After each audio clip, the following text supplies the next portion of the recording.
ating Deputy Mayor, Mayor Vince Nabarosa, ating mga Sangguniang Bayan member, pinangungunahan ng kanilang Vice Mayor Chalito Nabarosa, Mayor Jean Fuentes, meron din patay isa pa, LFP President, na napakilala na, ngunit papabati ulit, Mayor Jonathan Tan ng DLFP President ng Antique.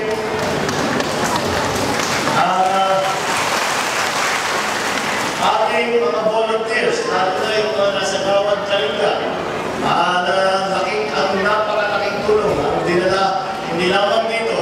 Ang Gawad Kalinga po ay isa sa pinakaunang nag-responde sa aming salite.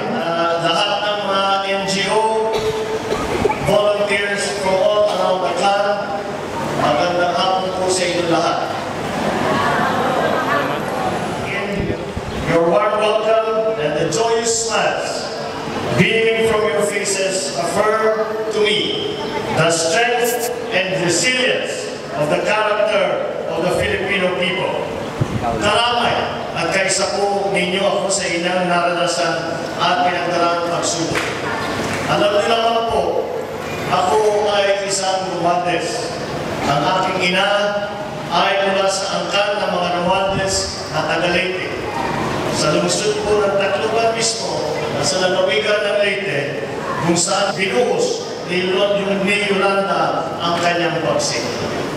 My cousin, my sister-in-law, my nieces almost lost their lives in this horrifying tragedy.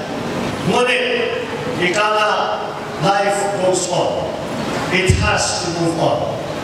Kailangan natin bumangon lahat mula sa ating pagkakatapa at pagkakalugmok mula sa tila'y bangungot na pangyayaring ito. Importante po ito dahil ang sinasabi sa atin na ang lakas ng Yolanda ay magiging pangkaraniwan lamang sa mga bagyo na dadaan sa Pilipinas. Our private sector partners are expected to be here for a while.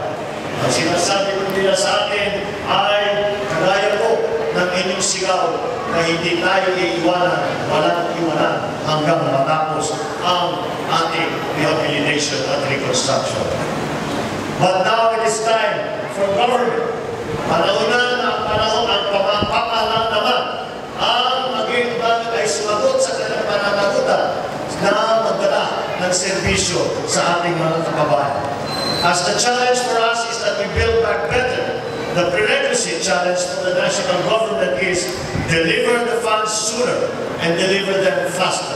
Rest assured that you will have my support in the Senate, especially in my capacities as the chairman of the Committee on Local Government and the chairman of the Committee on Public Works.